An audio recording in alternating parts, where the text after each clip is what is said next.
Hey guys, welcome back to StorySlices. My name is Ripe and I will read some HOA stories for you today. The first story is titled, Am I the a-hole for cutting down a fallen tree during an ice storm without HOA permission? So I, 52 male, recently moved with my wife to a new neighborhood about 6 months ago. We downsized from our previous home after our kids went off to college and found what seemed like a perfect place in a quiet suburban area. The house has everything we wanted, the right size, a nice yard, good location. There was just one catch, it is in an HOA community. Now, I've always been wary of HOAs, I've heard plenty of horror stories, but my wife really loved this house and the neighborhood seemed well maintained, so I figured I would give it a shot. When we moved in, we got this massive binder full of HOA rules and regulations. I tried reading through it, but honestly, it was like trying to decode ancient Arabic. The amount of arbitrary rules was just mind-boggling. One rule that caught my attention was about trees.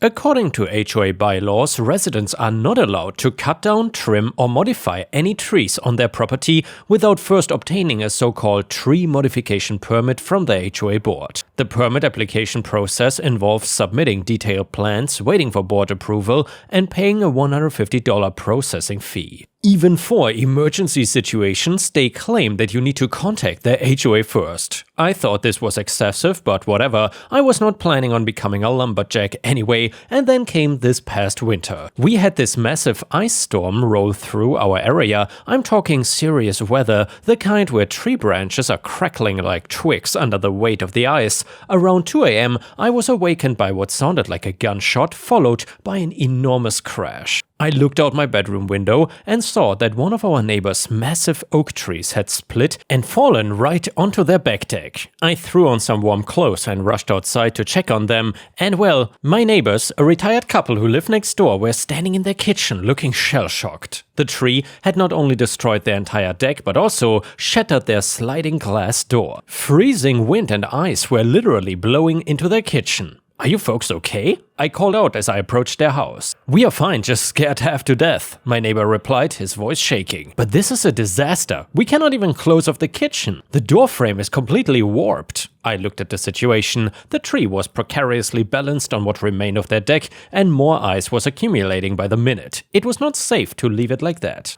I've got my chainsaw in the garage, I told them. Let me at least help you cut this thing up enough to get it away from your house. My neighbor nodded gratefully. That would be amazing. I wouldn't even know where to start. I headed back to my garage to get my chainsaw and safety gear. As I was suiting up, my wife came out looking concerned. Honey, shouldn't we call the HOA first? You know there are rules about trees. I couldn't believe what I was hearing. It was 2 a.m. during an ice storm. Our neighbors have a tree in their kitchen. We are not waiting for some pencil pusher to wake up and give us permission to help them. So I grabbed my gear and headed back over. Just as I was getting ready to start cutting, I heard someone shouting over the howling wind, "Stop right there!" Through the sleet, I saw a figure trudging towards us. It was the HOA board president bundled up in what looked like every piece of winter clothing he owned. How he even knew what was happening, I have no idea. He must have heard the chainsaw starting up or something. "You cannot cut that tree without a permit," he yelled, waving a clipboard. "It's against HOA regulations." I turned off the chainsaw, stared at him in disbelief and said, "Are you serious right now? Look at the situation."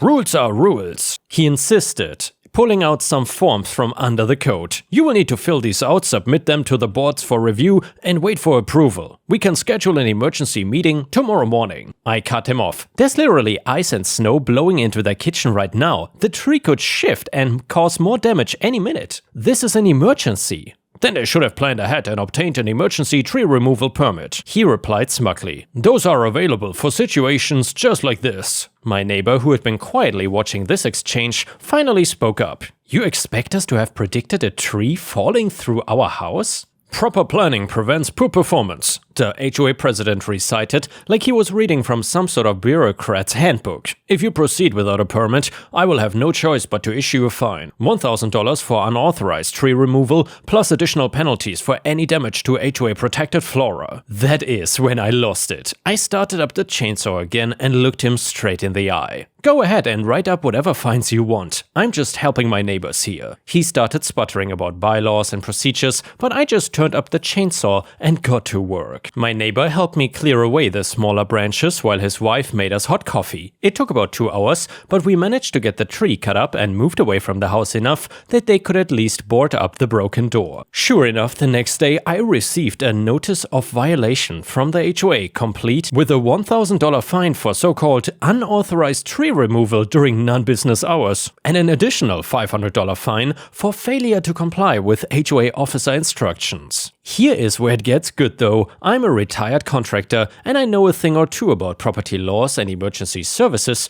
I spent the next few days documenting everything, took photos of the damage, got written statements from my neighbors, and even pulled weather service reports from that night. Then I contacted our city's housing authority and fire marshal. Well, it turns out that HOA's emergency permit requirement is actually illegal in our state. Property owners have the right to take immediate action to prevent further damage or injury during natural disasters. The fire marshal was particularly interested in how the HOA president tried to prevent emergency mitigation of a serious safety hazard. I submitted a formal complaint with all my documentation, and within a week the HOA received a stern letter from the city informing them that their tree removal permit policy violated state law and needed to be immediately revised. They were also ordered to remove any fines related to emergency tree removal from residents' records. The HOA president tried to argue that this was different because it was not my tree or my property, but that backfired too. The city pointed out that preventing neighbors from helping each other during emergencies could be seen as promoting negligent behavior and creating unnecessary hazards. The best part? The HOA had to call an emergency meeting to revise their bylaws. They now have a clear exception for emergency situations, and they cannot charge permit fees for storm damage cleanup. The president looked like he had swallowed a lemon when he had to announce the changes. My neighbors ended up getting their deck and door fixed through their insurance, and they insisted on buying me a new chainsaw as a thank you. The HOA president still won't look me in the eye when we pass each other on the street.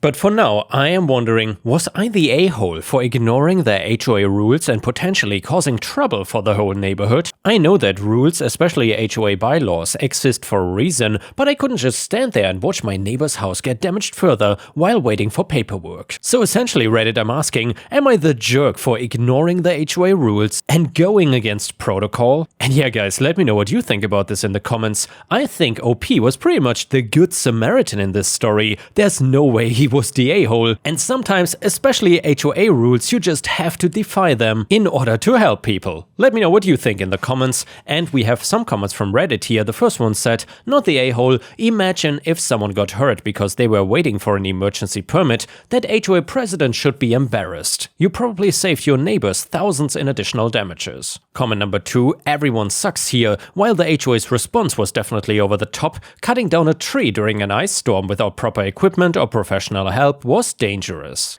Everyone is lucky that nobody got hurt. There had to be a middle ground between doing nothing and potentially causing more problems. Comment number 3, you're the a-hole. I'm on the board of my HOA and you're the type of resident that we dread. You think you know better than established procedures and regulations?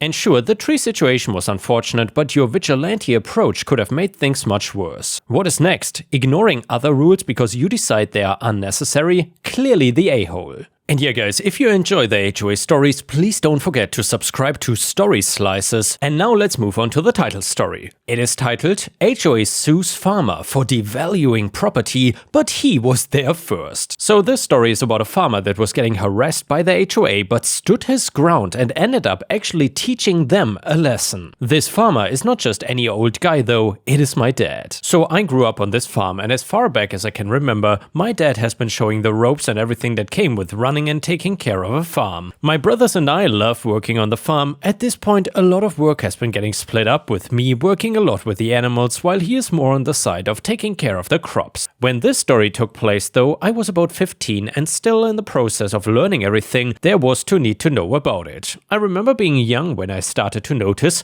that the area around us was being developed more into houses, and the ground and grass seemed to vanish under a sea of driveways and mini mansions. Along with those came an HOA, and before I knew it, the houses were right up against our farm, and I'm sure to most people, we looked totally out of place. It was as if they did not see our farm existing and were just going along and building all around us. The problem started when the HOA was talking to my dad and sending him a whole bunch of letters. I was the oldest, and when I wanted to know what was going on, he was very open to me about it. Told me that I was old enough to know about problems going on that affected the family and the entire farm. The HOA was basically angry, claiming that people from the street could see our tractors. We used them for the field, which is in front of our house where we grow various things. The tractor is vital since the field is pretty big, and trying to do everything on foot would mean nothing would get finished. They wrote to my dad saying that the tractor was causing property values to drop and they wanted us to get rid of it, claiming that it wasn't allowed as part of the HOA rules. My dad had to explain to me what an HOA was and made it clear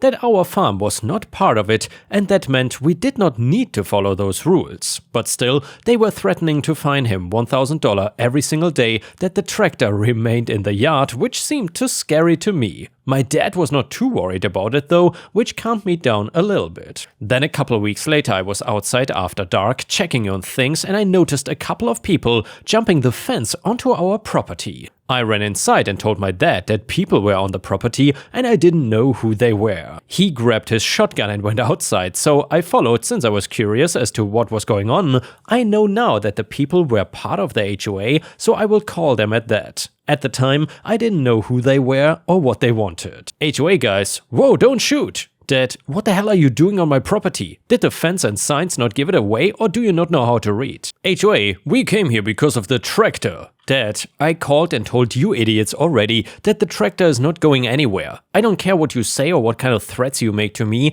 and now I suggest that you get off my property before we end up having a problem here. And yes, they left, but it was not the last time that we had to deal with them trying to come over and tell us what to do. They came again one time during the day, and the first person they met was my younger brother. They told him that their job was to make sure our barn was up to standards, and he didn't know what to do and got me. I recognized them, and after they told me what they wanted, I made sure my brother got my dad and that they did not go near the barn. They claimed to be HOA inspectors and had to make sure the barn was up to HOA code or something, or else they would need to shut it down. They threatened to bring some people in that would remove all the animals, and that was the straw that finally broke my dad. He does not take well to threats, and he unloaded onto these guys that made the mistake of trying to show up. My dad, you dare to come onto my property and start to threaten to take away my livelihood? This farm has been here for 4 generations, and once I'm gone, my sons are gonna be taking over and keep it going for as long as possible. You showing up here in your fancy cars and mini mansion homes thinking you can do whatever you want stops right now. I'm not part of your HOA, and the next time one of you comes to my property, I'm gonna call the police and make sure you get thrown into jail. HOA, we just need the farm equipment removed as well as some minor changes. It's nothing to get angry about. Dad, I'm not changing a single thing about this farm. In fact, I think I might get a second tractor and park it right where everybody can see it. Maybe I'll move the pigs to make sure that the houses right behind me can see and smell them all day. If you want changes, I promise that you will get them, but I also promise that you will not like them at all. They left, and I could tell that at this point they crossed a line that they didn't want to. My dad was not just making threats to them, he was serious about it. He was the type of guy that would fight back, and it was the way I grew up and was raised as well. I wanted to know what was gonna happen next, since nobody ever did come back to the farm. Well, honestly, I was young and naive back then, and I thought the entire thing might just be over. When I asked my dad about it, he told me that the HOA had sent him a letter from their lawyer. They were taking him to court, but in the meantime sent him a cease and desist letter. Basically saying that until the court date, which was months down the line, he would have to stop all operations. Being on a farm, that was not something we could do. Crops would obviously die, animals would starve, and we would go broke. He then told me to get into the truck, and we drove into the town where we met with a lawyer. My dad told him the entire story of what happened, and the lawyer actually started laughing. He could not believe the fact that the HOA wanted to take our farm to court just for being a farm. We also learned the fact that they were fining us was illegal since we were not members, and it could be seen as extortion. The lawyer was gonna help us, but not just by defending us in court. We were going to sue the HOA back for harassment, as well as fighting in court against against them because of the $1,000 a day fine they wanted my dad to pay them just for having a tractor. This lawyer must have been good because he got the cease and desist revoked so we could keep working until we had to go to court. I sat there and listened, but I would be lying if I said that I understood everything that was being said. I just read my dad's facial expression to know that things were going good and would ask him later about what the particulars actually meant. It turned out that the HOA was really angry about the farm because the HOA president was also the person who developed all the land and turned it into houses. When he got the land, he was lied to by somebody who told him that we had planned to sell the farm and he would have been free to build over our land too. Well, we honestly never had plans to sell, and I plan in the future to teach the sixth generation how to run the family farm instead. The judge told the HOA that them being lied to about us selling the farm was no excuse to try and go onto our property and demand that they get to inspect it. The HOA was trying to argue that even though we were not in the HOA, that what we were doing affected the members and they just wanted to protect people. And yeah guys, I'm pretty sure that's what I've heard from mob members, aka the Italian mafia as well. There are certainly some similarities here. Either way, it didn't matter much what they decided to say, because the judge was mad at them for wasting time and trying to take us to court to begin with. The HOA going to court to try and get our farm shut down failed, but we still had to deal with the fact that my dad was now suing them for harassment. He told the stories about them coming at night and then coming to try and inspect the barn, to the letters telling him that he had to pay a $1,000 a day fine. Plus even threats like getting the animals taken away and others that I didn't even know about until I heard my dad mention them in court. The HOA was found to have gone way over the line of anything reasonable and had to give my dad money because of the harassment. I did not know how much exactly because he never told me, but considering we replaced a bunch of old equipment later that year, I can guess that it was a pretty large amount. This was a few years ago, and then last month I was curious and asked my dad whatever happened to the HOA since I didn't see them anymore, and he told me that after the whole situation, the president started getting looked into, and it turned out that some of what he did as a developer was not legal either. He ended up getting arrested for pushing property boundaries and lying about costs when he was making the houses. After he was gone, the rest of the HOA just kind of collapsed. I like to say that my dad was the main reason that the HOA ended up falling apart, but he would never take credit for it. It makes me wonder that if a farmer was not as smart as my dad, would he have ended up without a farm like the HOA wanted? Seriously, it gives me a bad feeling thinking